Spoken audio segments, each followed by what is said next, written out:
The vibe is a real phenomenon, a real experience. And then the question then becomes, how do we investigate this, understand this, and then elevate the vibe to a conscious way of life?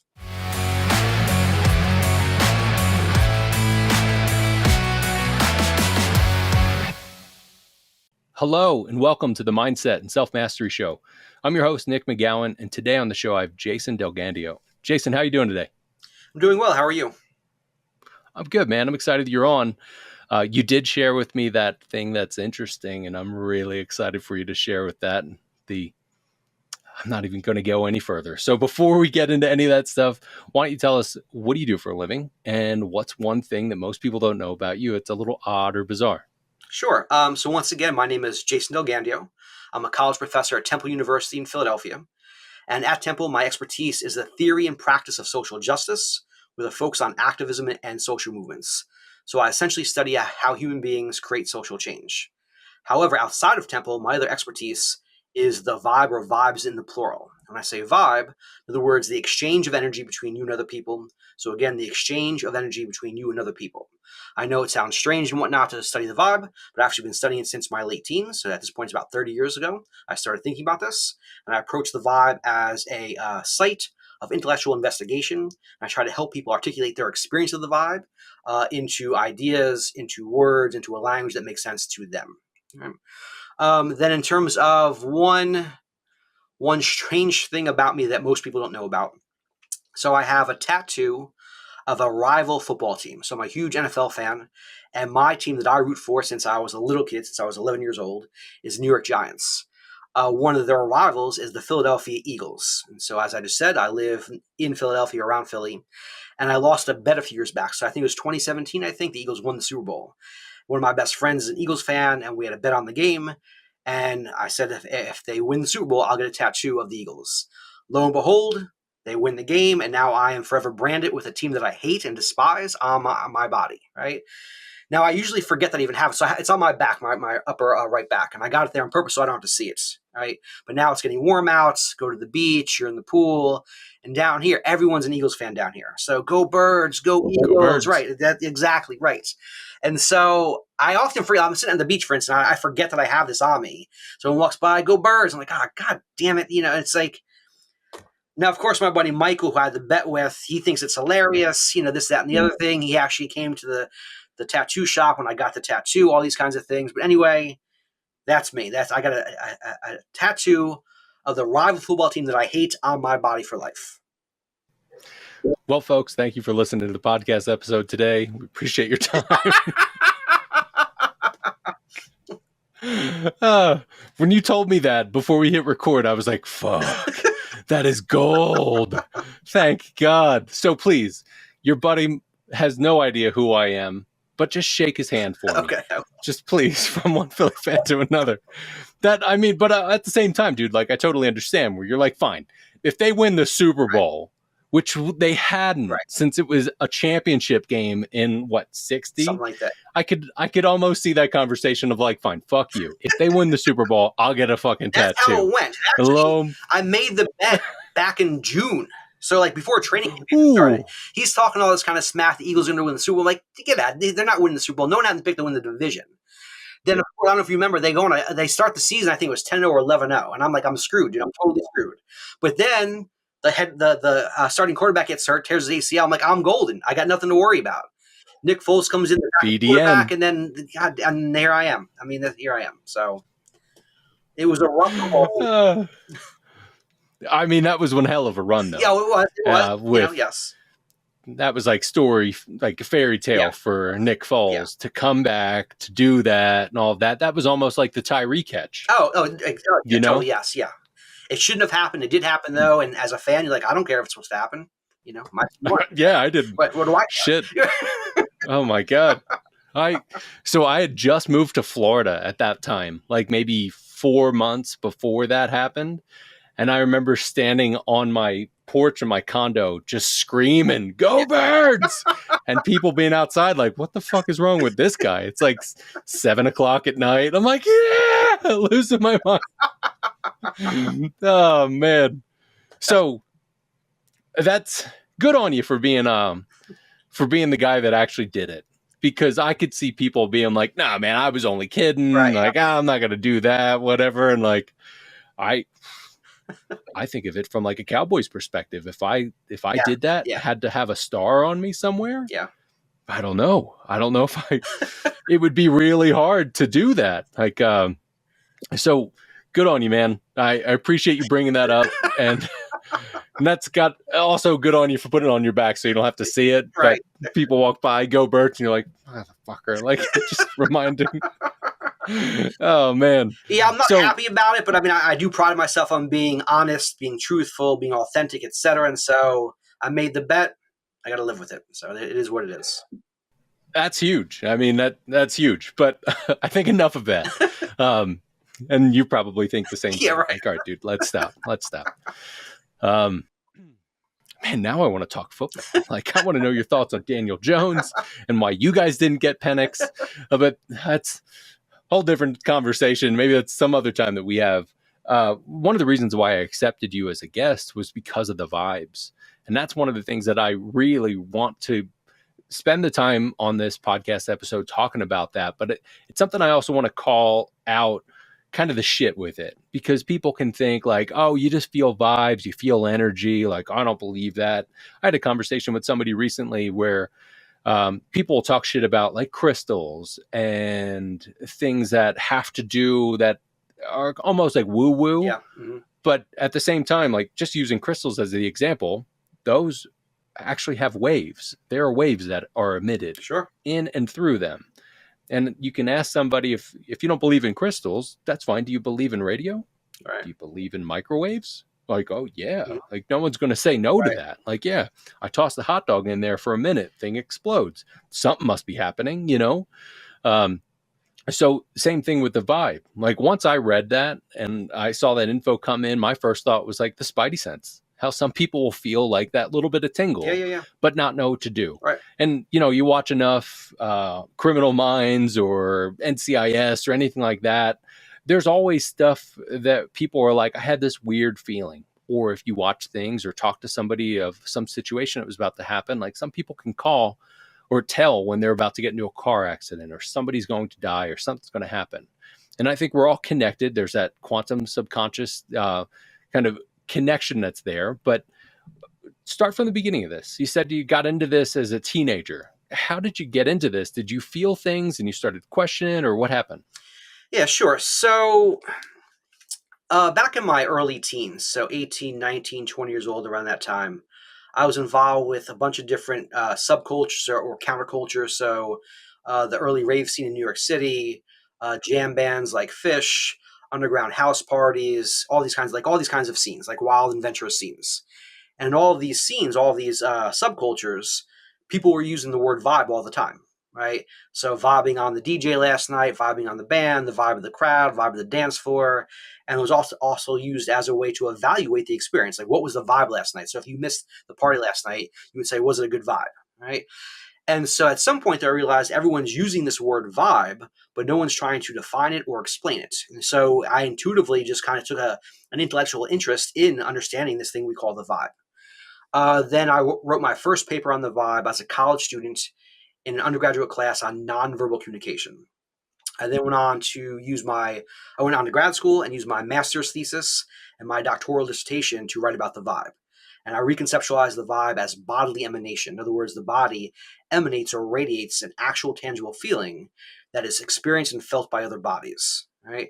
And once we break that open, though, in terms of the philosophy of the vibe, it's not just a good vibe here and a bad vibe there, but rather it's like our bodies are constantly vibing on one another, which kind of points to a certain kind of interconnection between human bodies, right? Now, when we talk about the vibe, and I define it as the exchange of energy between you and other people, one of the questions I like to ask, like, what do we mean by this energy, right? So is this energy physical or metaphysical? Is it material or immaterial? Is it spiritual or scientific, or perhaps all of these things and then some? And the reason why I pose it as a question like that is that I don't want to posit one paradigm to understand the vibes. Once you posit a paradigm, like a framework, then it's all we see, right? So instead, I try to invite people to think about their experience of the vibe and then try to help them to articulate their understanding of this thing we call the vibe, right? I'm not Hmm. trying to act like I'm some new age guru that has all the answers, because I don't, right? But I do think the vibe is a real phenomenon, a real experience. And then the question then becomes, how do we investigate this, understand this, and then elevate the vibe to a conscious way of life? What a cool thing for you to not only take that, be aware that people keep talking about this thing, but you took that and ran with it much further than I'm sure most other people would have. Because everybody's kind of heard like, oh, that vibe, or when the Right. bass hits, or when this happens, or whatever, and like what that feel was. And I've been part of those conversations. What was the vibe like last night? Sorry, I missed the party, or sorry, I missed the show. How was it? Well, the audience was great, or whatever it Right. was. But what a cool thing for you to actually take that and run with that, because I do think that it can fit within so many different pieces. And I appreciate that you're not just trying to create a framework to go, here's a box that we should all live within, because that feeling can come from different things and different ways. So let's expand upon that a bit. What does that look like? What have you come across, and sort of what are the patterns that you've seen with people, of how they've interpreted it and how they've explained their vibe? Well, I'll actually start with some examples here, some basic examples of where people might use the word, right? So think of a first date, right? You're on your first date with somebody, presumably a stranger or close to being a stranger. And one of the ways we try to evaluate that first date is whether or not there's a connection between us. And then that connection, though, is often translated into some kind of vibe or an energy. Like, was the vibe right between us? Now, in that situation, there could be all kinds of vibes. Maybe it was a good vibe, but it was more friendly, more platonic, not romantic. Or maybe it was just a horrible vibe. You never want to see each other again. That's possible, right? Or maybe you guys did gel and you connected, but for some reason you kind of just know, well, it's not going to work out romantically. It's just not there for us, right? So that's one example. Another example might be a heated argument between you and friends or you and family members, right? So in our society, we tend to say things like good vibes only, et cetera, but that's not true. There are all kinds of vibes, right? And so think about the last time you and your best friend or you and your significant other got into a really heated conversation about something, right? We disagreed. Well, that itself is its own vibe. It's a bad vibe. It's a negative vibe. And that vibe might affect you the rest of the day, for the next week, a couple of weeks, et cetera. All right. Another example, think of a sporting event, right? We're just talking about sports, right? And so you're at a football game, a baseball game, a basketball game, and there are thousands, maybe tens of thousands, or even 80 or 90,000 people, right? Everyone's cheering for their team, right? And let's say it's the end of the game, you're down by a few points, everyone's watching, everyone's on their edge. All of a sudden, you get those points, whether it's a touchdown, home run, and the entire stadium goes crazy. And you feel this electricity, like literally running through your body. Well, that's a vibe, right? Same kind of thing if you talk about musical concerts. You're at a concert, you're at a venue, there's tens of thousands of people there. You're all listening to the same music, the same songs, right? And then you kind of have a certain interconnection with people, a certain kind of rhythm starts to emerge throughout the entire crowd, right? And that embodied feeling, that embodied experience is itself a vibe. Then I use one more example here. So think of a work meeting, right? Let's say it's a very intense work meeting, everyone's on edge, and you kind of cut the tension with a knife, right? Well, that unspoken, non-verbal phenomenon is what I call a vibe or the exchange of energy. Right? So there's some basic examples I think most people can relate to and can understand. So even if they can relate and understand, I think it's then doing something with it. Um, it's hard to not put ourselves in those spots when you pose those questions or those situations. Something that I thought about as you were talking about it, the day that we're recording this, last night, the Denver Nuggets, knocked out the LA Lakers. And Jamal Murray hit basically the game winning shot within 4 or 5 seconds. The camera crew really pointed out the entire arena, not just from that shot, not the perspective from Jamal or right there on the side or even a few rows back. They made sure to be able to point out that the entire crowd was standing on its feet, and you could see them all just go crazy as soon as that shot was hit. And then as soon as, 5, 6 seconds later, when the buzzer was over and like that was the end of the game and Lakers are out, they went crazy again. You feel that. I could feel that watching it through TV. I could feel it watching the game, but then I could also feel that shot, that distant shot from like the nosebleeds, watching this entire stadium erupt, I could feel that vibe. So it's not something we have to be there in that moment to be able to feel it. You can feel it from that. But what do we as people do with those things? Because we've all been in spots where you've either been in that game or you've seen it, or your team loses or your team wins, and your buddy has to get a tattoo, and there's things that have to get that. So what do we do with those? Like, how do we actually be self-aware in those moments to go, "Ooh, there's a vibe here," and then what to do with it? Sure. So one of the related to your question is another question people often ask me. It's like, well, how do I tune into the vibe? How do I feel it? Can I use it in certain kinds of ways? And the answer is yes to all of that, right? And so I try to begin with like things that are concrete. So first, and this relates to the title of your show here, right? Um, First, be aware of your body, right? Then also be aware of your surroundings, and then be aware of the other people around you. And I say be aware of your body, surroundings, and other people is because if you're just up here all the time in your head and you have all that psychological noise going on, that kind of cuts you off to the rest of the world, right? So how do you open up your mind, open up your senses to be more engaged with the wider world, right? And I think that itself is one step towards feeling and experiencing this thing we call the vibe, right? Then additionally, I would say try to distinguish between different modes or different levels of experience. So in this case, try to distinguish between intuition, emotions, and vibes. They're all related, but not inherently the same thing, right? If we say they're all the same thing, then it's a flat line, like everything flattens out, right? So when I say intuition is often talked about in terms of spirituality or new age spirituality, which is fine, right? But that's not true. I think we all have intuition, right? When I say intuition, in other words, you have your subconscious mind and your conscious mind. Your conscious mind is what you're focused on right here and right now. It's like a little peephole that you look through, right? So I'm focused on this interview. I'm focused on my computer screen, my camera, etc. But the entire world still exists beyond my conscious awareness, and that's where your subconscious mind comes into play. Your subconscious mind, because it is more expansive, is in touch with a larger environment. And then when you allow your subconscious mind to communicate with your conscious mind, that's what we mean by intuition, right? Your intuition is telling you something about the environment, about the situation that your conscious mind is not fully aware of at the moment, right? So that's intuition. For emotions, that's basically a psychological response to a set of circumstances, either real or perceived, right? And then we have joy, we have fear, we have happiness, we have whatever the case may be, the whole range of emotions. Then we also have this thing we call the vibe, though. Again, it's similar to emotion, similar to intuition, but not exactly the same, right? I envision the vibe as an actual phenomenon, like I said earlier, this kind of exchange of energy, or in terms of bodily emanation, that your body emanates or radiates this tangible energy that is experienced and felt by other bodies, right? And so learning to distinguish between those three forms of experience is important. And it's not easy, though. Even for myself that's been studying this, for 30 years now, sometimes you're not sure, is this my intuition? Is this my emotions? Am I experiencing someone else's vibe? This is my vibe. So it does all get mixed up here, right?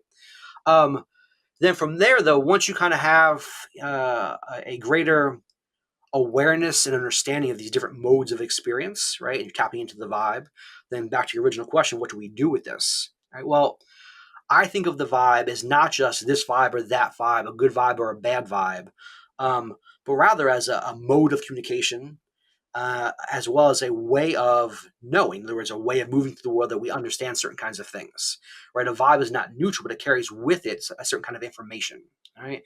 So when you walk into a room, what's the vibe of the room, right? Is it a good vibe, a bad vibe, a tense vibe, uplifting vibe, whatever it is? Then in terms of using it more, think of the star athlete and the intangibles as we're talking about sports, right? One of the ways to evaluate great athletes is, do they have the intangibles to make the other people around them better, right? Yeah, they have the skill set of being an athlete, especially in pro sports. But the best players are able to exude a certain kind of vibe, a certain kind of energy that makes everyone around them better in that moment, especially in the big games, especially when it's a clutch moment and things like that. One other example I'll just use now before I toss it off here. Think about being a boss or a leader, right? And then what kind of vibe do you give off with the right people at the right time. It's not the same vibe all the time with all the same people, right? Some people you have to exude a certain kind of vibe. Other kinds of people exude a different kind of vibe to get the most out of them in terms of your employees, your coworkers, etc. Right? So you can learn how to use the vibe to achieve certain kinds of ends and goals in your life. There's a feeling within it to be able to feel that vibe. From my experience, it's not a feeling that you can really manufacture. It just, you feel it or you don't feel it. Um, like as you were talking about the manager perspective or something, I think everybody's had a really great manager, hopefully, or somebody who was like at least okay, but everybody has had a really terrible manager. They've had somebody who's just been an asshole, or they've been a micromanager or whatever. And I think a lot of that is probably a very vibey thing of like, oh, I just don't want to be in the same room with them. When in all reality, they may feel uncomfortable with where they're at. They may have imposter syndrome. They may just have their boss on top of them saying, you need to produce or you need to do this or whatever. I've been in sales for a long, long time, and I've seen that with different people. And I can smell that and almost feel that with other people that are trying to sell things. Like you can feel that vibe. Like a lot of people don't like salespeople because of that vibe where they're like, ooh, I'm going to get you for something. But if you don't have that vibe and you feel comfortable and somebody's not trying to actively just sell you into something, they're trying to help, it's a whole different story, whole different feeling. And as you're talking about all of this, I'm trying to figure out what's kind of the takeaway for people to be able to say, all right, I get the vibe, and great job with the definitions and kind of how things work with the emotions and intuition and all of that. I think it was really great to be able to help people separate them all, but then put them into some sort of an order in a sense. And I wonder if that works differently for people. Because my thought is, well, I can feel that vibe. I naturally feel a vibe first, and I'll feel an emotion almost immediately after that. But I know that I'm hyper emotional and I lead with my emotions. I almost feel, act, and then think, where other people will do different versions of that. And being able to feel that vibe, like, this just feels kind of weird. And then my emotions will come up or something will happen. I'll be like, oh, this is really weird, or this is great, or whatever.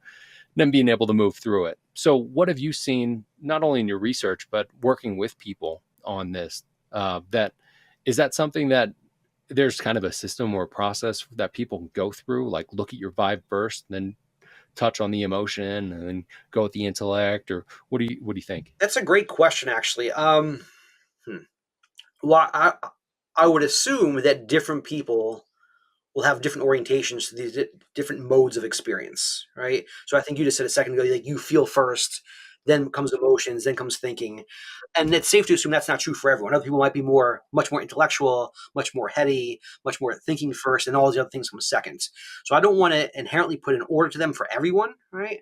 Um, but for me, though, I'm trying to think of myself, I am a vibes first person, if that makes sense, right? Like I tend to feel the situation first and then think about and analyze what I should do, how I should respond, etc. Right?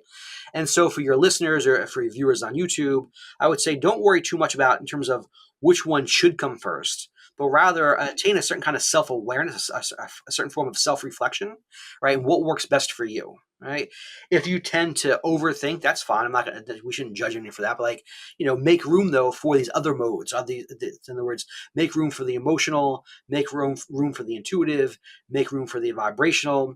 Likewise, if you are a feel first person, whether it be intuition, vibes, or emotion, that's fine as well. But also don't exclude the analyticals. That's also important, right?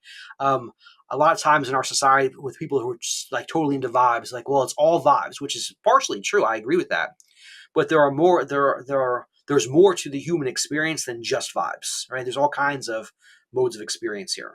And so the question then for me is, how do we balance all these things out to develop a more well-rounded, a more grounded, more authentic human being, if that makes sense? That makes total sense. I think that's sort of the pursuit of all of us, even if it's something we don't actively consciously think about. You know, I I had already mentioned I'm very emotional. I know that's how I am. The people that listen to this and watch this know that as well. But I've leaned into that. I understand that that's a thing. I have family members like it's just easy to use my dad as an example because he was always telling me as a kid like think, use your brain, use your brain. and I have to feel. And then I could possibly think, but I have to feel through it first. But that's how people operate. And I do agree with you that there's a balance that we should really look at. How do you be well-rounded and lean into the different things that you can? It's almost like personality typing. Somebody will be like, oh, this is my personality type, and that's just how I am. It's like, yeah, but there's also other attributes and other things that you can tap into, and knowing the other aspects of it, you can then tie in and see like, oh, I can use a little bit of this, I can use a little bit of that right now, and this is what makes sense for me. I really like the idea of the vibe, because we all feel that. Even if you're a thinker, you still feel that. Like, I've heard thinkers say, I felt a weird vibe with them, and part of me is like, yes, welcome to my side. Yay, come over here, Like, I fucking get it. I've been telling you it's a weird thing, or it's a great thing, or whatever. But I would really like to be able to figure out what sort of way can we become self-aware to be able to actually feel those vibes. Because sometimes, and you and I both know this, that there are times where it just goes under the radar, like you feel that thing and you're just moving along. Almost like you don't actually think about your breathing, but you're breathing so many times throughout the day that it's just happening. Now, you get used to it and that stuff will happen, but how do we then become self-aware? Because I believe self-awareness is probably the crux to most things. Like, if you're not aware that there's a problem, you can't do anything with it. If you're not aware that there's an opportunity, you also can't do anything with it. If you're not aware that there's a vibe, you can't do anything with it. So how does one become self-aware and aware of those vibes to then be able to kind of go through a checklist and say, well, all right, I feel this thing, or this is happening. Is this an emotional thing? Is it an intuitive thing? Is it really, I'm thinking about, I want it to be this way? Like, you get a vibe with somebody, like you mentioned a first date. There are people that are like, oh, I felt this great vibe. And it's like, did you, or is she just really hot? Yeah, it's totally Like, right. Yeah. well, she's really hot. And I'm like, well, were you vibing with the wrong head? Or like, what was going on there, So I don't mean to take it down a crude path, but really thinking like, how do we then feel that, but be aware of it to then actually do something with it? And everybody's process is going to be different. But what do you think? Again, another great question here, and I would begin with something that might sound abstract, but I'll try to explain it. So, try to soften your perception and soften your judgments of other people, judgments of yourself, and judgments of the world. When I say soften, in other words, we're all perceptual creatures. I mean, we can't survive without our senses, right? It's how we're built, right? And of course, we always evaluate and judge to one degree or another. Um, but if you're moving through the world, though, and you're experiencing the world through pre-established social boxes of like, well, this person's attractive, this person's not attractive, or I'm supposed to see it in this kind of way, interpret the world in this kind of way, I think that itself is very non-vibey, so to speak, right? Um, so soften your perception, soften your judgment, and allow other parts of your experience and other parts of your being to come to the surface, right? And if you can embody that kind of space, that kind of mental space, emotional space, existential space, you open yourself up to this thing we call the vibe, right? And then once you get to that place, though, then it comes down to developing the ability to distinguish between different kinds of vibes, right? So think of a great musician or a great artist, right? So I love art, I love music, but I'm not an artist, I'm not a music.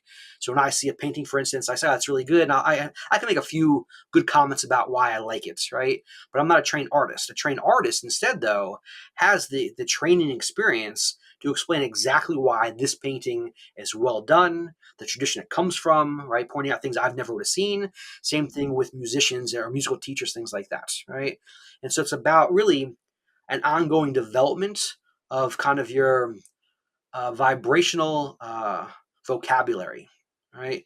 So how do you develop a broader vocabulary to understand your experience of different kinds of vibes with different kinds of people in different kinds of situations? But I do think the first step, though, is kind of like I said earlier, softening your perception and your judgments and allowing this other kind of experience to come to the surface. And that's a really cool thought about softening, because we do perceive, we do judge, no matter what. It just happens. It's how we interpret. Like, something happens and you go, oh, I didn't like that, or I think this, or I feel this, or whatever, and you start to judge. And So I think whenever we bring that into a conversation, people will be like, oh, you don't want to judge. We don't want to judge. And yes, we don't. However, we naturally do because we have to experience like, am I about to die or am I safe right now? And you have to judge the situation through that. So that's cool. Being able to soften, I think, really sets us out of the situation to then look at things from kind of a third party perspective. Like if you were a fly on a wall or a wallflower or whatever, you can look at it and go, huh, what's really going on here? Without having your preconceived notions or any thoughts that are like based on patterns that things have happened before, or what have you. So I'm glad that you brought that up and being able to soften. Um, Once we actually soften and start to look at things, it sounds to me like we should then be able to feel those vibes easier. So going back to like the first date experience or example, I should say, if you go into that first date with a list of expectations of what this person is supposed to be like, right? Then I think you're cutting yourself off to the possibility this might be the one for you, right? Because none of us are going to live up to all the expectations you have, right? And so if you go into that first date, like here are my list of demands, my list of expectations, this person's not meeting all those, I'm walking out. Well, like first of all, you're giving off a bad vibe. You're giving off a bad judgment, right? The other person probably won't like you because of that, but you're also missing out on being here in the moment, right? How can you be more present? I guess that's another way of thinking about this too. Like, how can you be more present in the moment, more present in the world, right? And being open to what the world has to offer, which is not to say you have to like everything and not judge anything. I'm not saying that at all. But again, if you're living out in pre-established social boxes, if you're living out in your psychological noise inside your mind, you're really cutting yourself off to a lot of what happens around you, right? And I think about vibes and whatnot, um, it's really about opening yourself up to this other realm of experience. And you don't have to get all woo here or anything like that. It's like, no, most people talk about the vibe, most people know about the vibe. And so how do you open yourself up to this realm of experience about energy, vibes, vibrations, and so on? So, on that note, and relating to that, and being more open, even softer when it comes to how we judge things to be able to feel those vibes, what sort of advice would you give to somebody that's on their path towards self mastery? Well, I mean, tying this back to the vibe and whatnot, all right? Um, the question then would become, what is the relationship between self mastery and vibes, right? And then one basic place to begin that journey or that exploration or that question is to keep note of, let's say over the next week or so, keep track of how often either you use the word vibe or how often you hear other people use the word vibe, right? And I would invite your listeners to do this. And I think in a week's time, they'll realize they either use it or hear it a lot more than they think. Then additionally from there, when you use it or when you hear it, how is the word being used? In other words, what's it actually describing? What kind of experience, right? And then from there, though, can you self-reflectively think about like, well, I just experienced X, and I use this word to describe that. Now, how might I experience that same thing again in the future? And how might this lens or this framework of the vibe help me to articulate that experience more fully, more deeply? Right. Then, in terms of self mastery, like at a more advanced level, um, what I'm about to say, I'm still working on. It's a lifetime of work here. Right? It doesn't stop here. But um, how can I become a how can I have more control over the vibes that I give off? How can I have more control over the vibes that I take in? How can I have more control over not internalizing negative vibes? Right? How can I have more control over understanding, being self-aware of my baseline vibe? Right? So I can give off a vibe for a certain kind of reason, but each person walks around giving off their basic vibe. It's like a personality, right? And so with that, one place to start is with experimentation, right? How might I become more aware of the vibe and start playing with my vibe, right? So next time I go to work, I'll give off this vibe, see how people respond. The following, I'll try to give off a different kind of vibe, see how people respond. So it's a constant experimentation and playing with different kinds of vibes and seeing what kind of response you get in return. And from there, they'll use that as information to help you develop a vibe that's more authentic to you, that makes you happier, gives you more balance, more joy, and so on. I could feel myself getting excited about that. Like the cataloging of things or like tracking things doesn't always work for people, and sometimes I hear that even, and I'm like, ugh. Like there's just so many things to track and like work through and try to figure out. But that of like feeling the vibes and being able to understand and play with the vibe. You get to test different things out. And I'm glad you brought that up. There's like different people think like, oh, my personality, I'm just constantly angry. It's like, well, not really. There's actually trauma. Like you need to work through that. That's why you're angry. But there are certain vibes that people will give off that are symptoms of a problem. But I'm right there with you that there's like a core vibe that we all have. Like I know at the core of who I am, I'm joyous and extroverted, but I'm really very introverted at times. But when I feel my own vibe, I'm like curious and I'm doing things and I'm asking questions and I'm excited about things and that vibe that I'm giving off. And we all have that natural vibe. So that what a cool thing to be able to say, basically, like take that vibe, understand what that is, or at least see what it is, and then test it out. Try out different versions of it and try out different things. Um, it's really also interesting to think about how many times people use the word vibe, but I also wonder, is there any other word or a synonymous word or something that people are using? Because if vibe isn't part of what they say, is there something else that you have experienced that people say that isn't really even coming to mind right now? Sure. Well, with the word vibe, there are plenty of variations. So vibe, vibes in the plural, vibrations, um, feel, energy, mood, atmosphere, right? All these kinds of things. I know someone lives over in Germany. She's originally from America, but has been in Germany for a long time.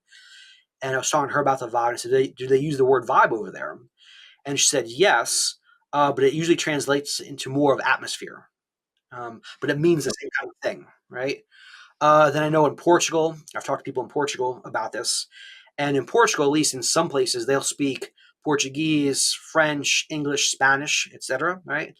But they will use the actual word vibe in Portugal, right, in the English version. But they also use the word waves, right? So like something's like going through space and time, like a wave. So there are different, let's say, cross-cultural translations of this word vibe. Um, I know one of the words the younger kids are using nowadays is the Riz, short for charisma.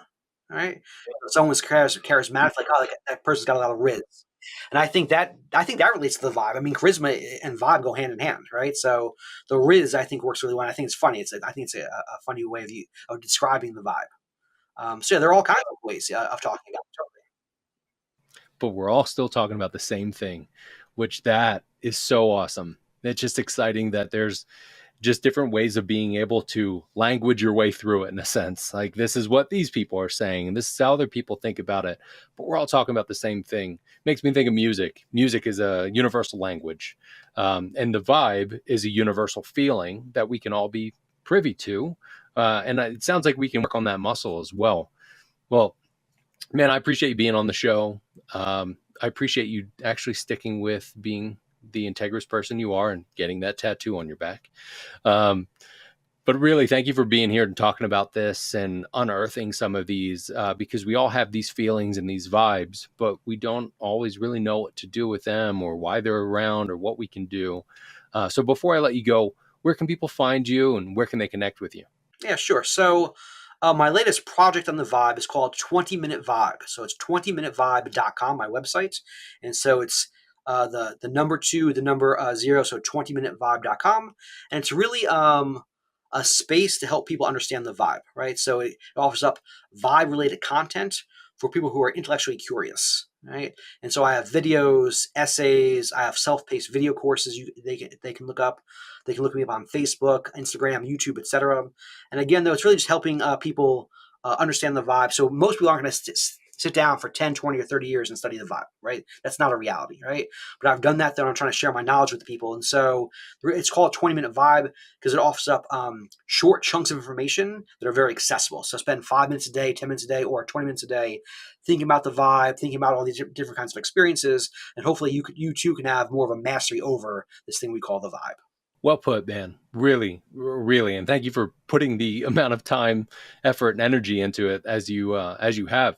You're right. Not everybody will put 20, 30, 40 years into something, but that's where purpose comes into play and you figuring out what your purpose is and being able to share that out. I appreciate that I have a platform to be able to share this knowledge where people can put that 20 minutes in, but be able to have a lot of information from you. So again, Jason, thank you so much for being on the call today. I appreciate your time.